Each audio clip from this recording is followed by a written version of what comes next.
In this lesson, lesson 3.2, our essential question is, repeat after me, what are some ways to remember sums? All right, so when we go through this lesson, and at the end of the lesson, I want you to think about what are some ways to remember sums. Remember, sums are the answer to addition problems. All right, open up your workbook to page 169. You can pause the video if you need to while you do that. All right, I'm going to read you a couple of word problems. In the first box, I'm going to read you a word problem. I'm going to take some notes at the top to show you the numbers that are involved in the word problem. And then you're going to draw pictures to show those problems. So here is the first word problem. On Monday, Tony saw 3 dogs and 6 cats. How many animals did he see? All right, so the first thing you want to do is think about what this problem is asking you to find. What am I trying to find? Think about that. That's right, we're trying to find out how many animals that Tony saw. So think about what information you need to use and what you need to do with that information. Go ahead and pause the video and think about that. All right, you should have decided that since none of the dogs or cats were taken away and we just want to know how many animals that Tony saw, that we're going to combine these two numbers. So if you would draw a picture for 3 dogs, remember we can just simply draw circles. We don't have to draw extravagant pictures of dogs. That takes a lot of time. So he saw 3 dogs and 6 cats. So go ahead and draw your 6 cats. And you can pause the video to do this. All right, so if we look and we want to combine these numbers, we need to think of a number sentence that we can write. And we know that we are putting together these two numbers. So if you would write your number sentence, 3 plus 6. And then we want to find out what that answer is, how many animals that Tony saw all together. So go ahead and count your circles. Pause the video to do so. All right, you should have come up with 9 animals all together. So we're going to go ahead and fill that in with 9 animals. All right, our next story, listen as I read, is on Tuesday, Tony saw 6 dogs and 3 cats. How many animals did he see? So it's the same type of problem. Go ahead and draw your picture. Pause the video to do so. All right, you should have drawn 6 to represent the 6 dogs that he saw and 3 cats. And now you're ready to write your number sentence. Think about how many dogs he saw. What are you going to write there? That's right, 6. And since we're combining the dogs and cats to see how many animals he saw, we're going to add, and he saw 3 cats. So go ahead and think about if 3 plus 6 equals 9, what 6 plus 3 would equal? That's right, it's 9 again. So he saw 9 animals on Tuesday as well.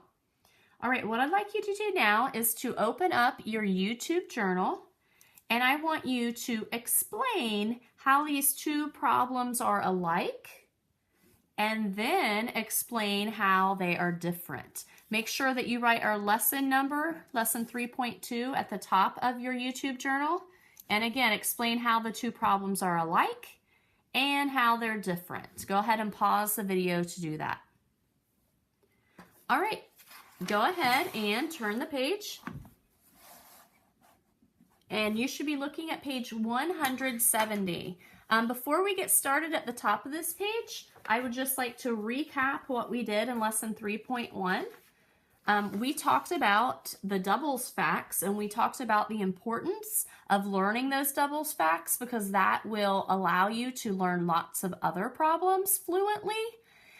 Remember that you have your doubles bracelets that you can wear around to practice those doubles facts.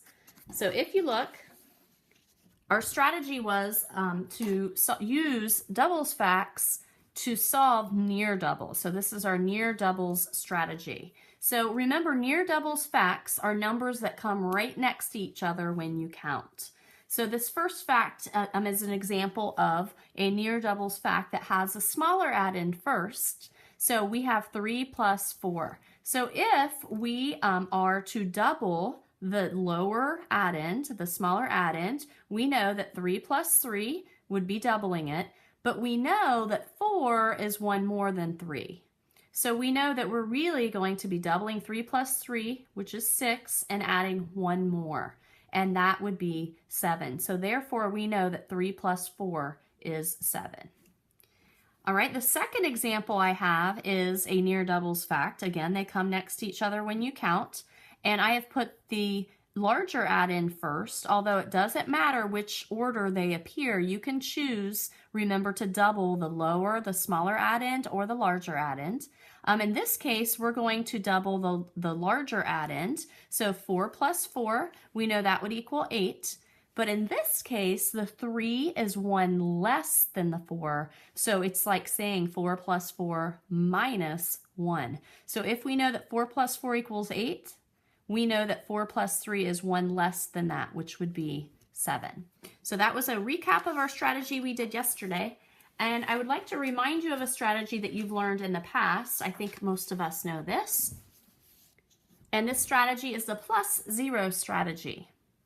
So we know if we have 3 plus 0, that's going to equal 3. If we have 0 plus 4, that's going to equal 4. Any number you add to 0 or add 0 to will stay the same. So in this case, we're adding 0 to 3. In this case, we're adding 4 to 0. Any way about it, that number is going to stay the same because 0 is nothing. All right, so what we're going to do now is we're going to look at two new strategies. These are some other ways to remember facts. This first strategy is something that our book calls, you can count on 1, 2, or 3, but we will be calling our shark snatcher strategy. So I'm going to show you how this strategy works right here. And the example that I have is anytime you're adding, counting on 1, 2, or 3, you're adding 1, 2, or 3 to a number, you will start with the larger addend. So if you see 7 plus 3, if we start at 7 and we count on 1, 2, 3, then we know that we have 10. So in other words, you could even start at 7 and count on from 7, 8, 9, 10, and you have 10. 5 plus 2, we're counting on 2 more. So we start at 5 and we count on 2 more, 5, 6, 7. Same with adding 1 more, 9, 10. And if you look, those facts, we might have the larger addend second, but we can start still with a larger addend. So this is the same problem as 7 plus 3, but we've turned them around, and that is 3 plus 7. So we start at 7, and we count on 3 more again, 8, 9, 10. Same with 2 plus 5. I always start with the larger addend. 5, counting on 2 more, 6, 7. And same with 1 plus 9. I start with 9, and I count on 1 more, 10. And that is what we have up here at the top. We were counting on, they're starting with 6. We count on 1 more, 6, 7. So go ahead and trace that. Next, we start with 6, and we count on 2 more, 6, 7, 8. So we'll go ahead and write that. And we have 6, we're counting on 3 more, 6, 7,